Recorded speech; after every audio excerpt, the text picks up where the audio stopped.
नारद शनि जी और गए ददरे बाया जेवर सिंह की यज्ञशाला में कोई अपना रूप छुपाए और भूप कौन समझाई यज्ञ रहे बंद कराए रूप कौन समझाई यज्ञ रहे बंद कराए।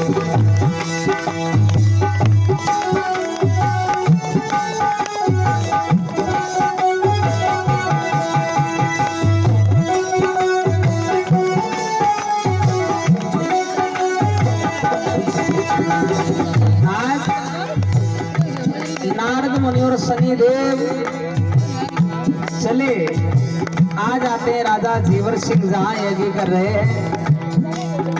राजा को समझाते हैं आकर के, कहते हैं कि महाराज तुम जो यज्ञ कर रहे हो ऐसे यज्ञ करने से तुम्हें संतान नहीं मिलेगी। क्यों? क्योंकि तुमने कभी भूखों को भोजन नहीं कराया, कभी तुमने संतों की सेवा नहीं की और यज्ञ करने से संतान प्राप्त करना चाहते हो, ये तो कभी भी संभव नहीं है महाराज। सुनिए, सुने रे जेवर सिंह राजा मेरी कैसी मत बनाई जेवर सिंह राजा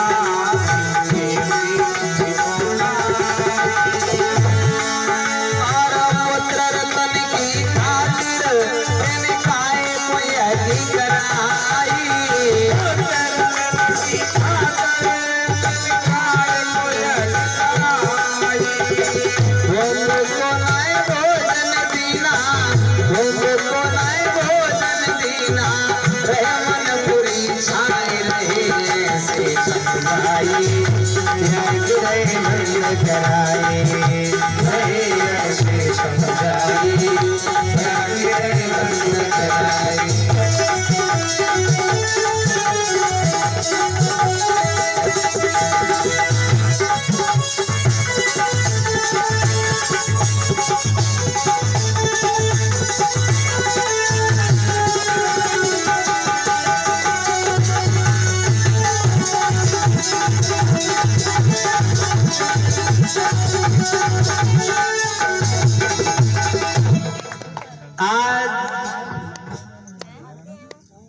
नारद बाबा और शनिदेव आकर के राजा जेवर सिंह को समझाते हैं, राजा ना तुम जो यज्ञ कर रहे हो यज्ञ करने से संतान नहीं मिलेगी।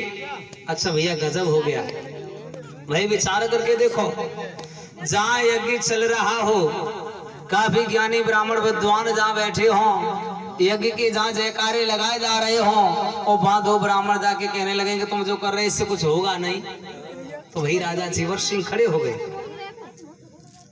राजा जेवर सिंह खड़े हो गए और हाथ जोड़े कहा, पंडित जी महाराज आप भी पीले वस्त्र पहने और राम नाम जप रहे हो, लग रहा है कि भगवान के भक्त आप भी हो, लेकिन एक बात समझ में नहीं आई कि तुम भगवान के ही यज्ञ को बंद कराने आई है, क्या मतलब है?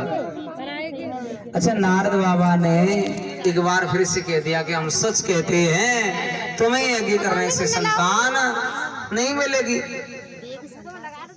अच्छा भैया, कई के बार जब यही बात दोहराई तो राजा जेवर सिंह बड़े होशियार नारद बाबा की बात को पकड़ लिया, जवाब दिया, महाराज तुम कह रहे हो कि यज्ञ करने से संतान नहीं मिलेगी। अच्छा, तुम्हें अच्छी तरीके से मालूम है तभी तो तुम हमें समझाने आए हो। अच्छा, फिर तो तुम्हें ये भी पता होगा कि संतान की प्राप्ति हमें होगी कैसे, है? उपाय बता दो। भक्तों, नारद बाबा तो इस बात का इंतजार ही कर रहे थे कि कब राजा हमसे संतान की प्राप्ति का उपाय पूछे। नारद बाबा कहने लगे, हाँ उपाय है क्या?